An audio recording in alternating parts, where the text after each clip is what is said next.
Douglas's point with regard to Joe was that it's troublesome for those with a conservative bent to throw away the idea of institutional legitimacy. Yeah. And that's a fair comment, standalone comment. Joe's rebuttal to that, insofar as he had a rebuttal, because I thought the conversation was actually pretty civil given how difficult it was that the institutions have been so cataclysmically faulty in the last 10 years that the only possible antidote to their falseness is really unrestrained investigation. And Joe's been a master of unrestrained investigation, obviously, because he's allowed his interest to take him wherever it goes, which allied with a certain amount of conscience is a pretty good orienting function as far as I'm concerned. And I'm at a loss to some degree how to reconcile those viewpoints, because I think it is a cataclysm that the institutions have become unreliable. But let's walk through them a little bit. I think the universities are gone. Me too. I think that Harvard is having this war with Trump, and that Trump is 100% right. Yep, me too. The president of Harvard, in my understanding, said to the Trump administration that it was unfair to punish the researchers by withholding their research funds. But I look at that and I think those researchers have been filling out DEI statements for 10 years. Yeah.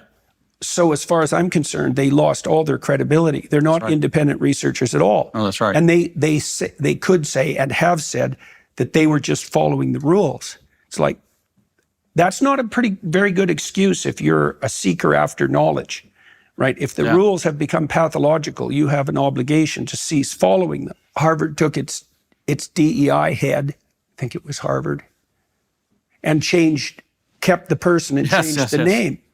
Well, that's all the universities are going to do that. Yeah, that's right. Why wouldn't they? And it's just fundamentally deceitful. More deceitful even, right? It's another form of mimicry. And I guess that's another thing we could point out about the psychopathic 5% is that they're masters of camouflage.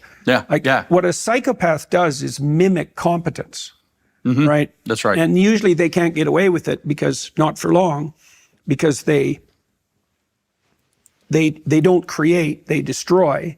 And eventually that evidence accrues, and then they have to leave and find another host, so to speak. Right. Now online, that's a snap, right? Because you can just switch.